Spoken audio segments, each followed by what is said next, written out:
To తొలి వార్త. ప్రజల కోసం ప్రజల పక్షం. వార్తలు చదువుతుంది మీ సుమలత.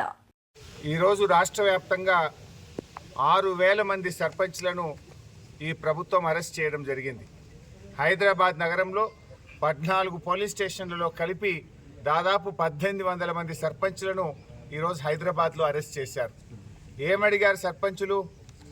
మేము అప్పులు తెచ్చి వడ్డీలకు తెచ్చి స్వంత డబ్బులు భార్యా పిల్లల మీద బంగారం అమ్మి గ్రామ అభివృద్ధి కోసం పనిచేసిన మా పెండింగ్ బిల్లులు చెల్లించమని ఇవాళ సర్పంచులు అడిగితే ఆ సర్పంచులను అరెస్ట్ చేస్తూ ఉన్నారు.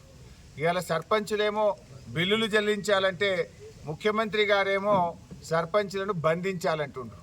బిల్లులు చెల్లిస్తారా, సర్పంచులను బంధిస్తారా? ఇదేనా ప్రజాపాలన? ప్రజాపాలన అంటే ఊరికి సేవ చేసిన సర్పంచులను బంధించడమే ప్రజాపాలననా? మీ ప్రభుత్వం వచ్చి 8 నెలలైంది. 8 నెలల్లో ప్రజాపాలనలో తెలంగాణ పల్లెలకు చోటు లేదా అని నేను అడుగుతా ఉన్నా. 8 నెలల్లో 8 పైసలను ఇచ్చిండ్రా మీరు గ్రామ పంచాయతీలకు? ఢిల్లీ నుంచి వచ్చిన 800 కోట్ల రూపాయల NREGS డబ్బులను మీరే ఆపుకున్నారు. ఢిల్లీ నుంచి 15వ ఆర్థిక సంఘంలో వచ్చిన 500 కోట్లను మీరే ఆపుకున్నారు. ప్రతి నెల ఇవ్వాల్సిన పల్లె ప్రగతి డబ్బులు మొత్తానికే బంద్ చేసిండ్రు. అంటే ₹1 కూడా ఇయ్యక ఇవాళ ఊర్ల పన్న పోతే బుగ్గలేసే పరిస్థితి లేదు, బ్లీచింగ్ పౌడర్కి పైసలు లేవు, గడ్డి మందు కొట్టే పరిస్థితి లేదు, చెత్త ఎత్తే ట్రాక్టర్ల డీజిల్ పోసే పరిస్థితి లేదు. మొన్నటిదాకా సర్పంచులేమో డబ్బులు పెడితే ఈ సర్పంచులు దిగిపోయినాక పంచాయత్ సెక్రటరీలు కూడా వాళ్ళ వేతనంకి వెళ్ళి మనిషికి 60,000 70,000 పెట్టిండ్రు. అంటే ఏం చేస్తుంది ప్రభుత్వం? ఇవాళ గ్రామాల్లో ఫాగింగ్ లేక, మరి పారిశుద్ధ్య నిర్వహణ లేక ఇవాళ ఎక్కడికక్కడ మలేరియా, డెంగ్యూ, వైరల్ ఫీవర్స్తో ప్రజలు బాధపడతా ఉన్నారు. ఆసుపత్రుల నిండా పేషెంట్లే ఉన్నారు ఇవాళ. దానికి కారణం ఈ ప్రభుత్వ వైఫల్యం. ఈ ప్రభుత్వం పల్లెల్ని నిర్లక్ష్యం చేసింది. దయచేసి ముఖ్యమంత్రి గారిని వెంటనే డిమాండ్ చేస్తూ ఉన్నాం, తక్షణమే సర్పంచుల పెండింగ్ బిల్లులు విడుదల చేయాలి. కొత్త గ్రామ పంచాయతీలకు ఎన్నికలు జరిగేలోపు, మరి కొత్త సర్పంచులు వచ్చేలోపు పాత సర్పంచుల పెండింగ్ బిల్లులు తక్షణమే విడుదల చేయాలని చెప్పి మేము డిమాండ్ చేస్తూ ఉన్నాం.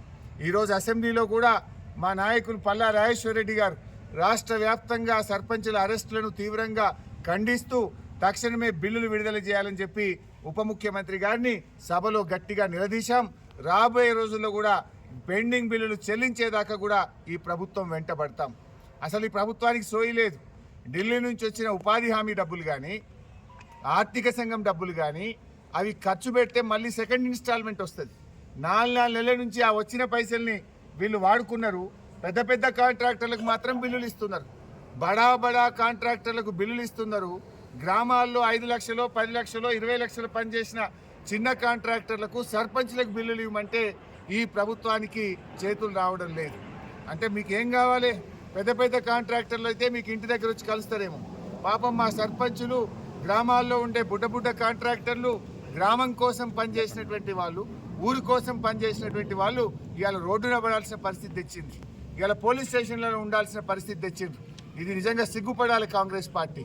తక్షణమే ఇప్పటికైనా మేలుగొల్కొని సోయి తెచ్చుకొని సర్పంచుల పెండింగ్ బిల్లులు విడుదల చేయాలని చెప్పి డిమాండ్ చేస్తున్నాం.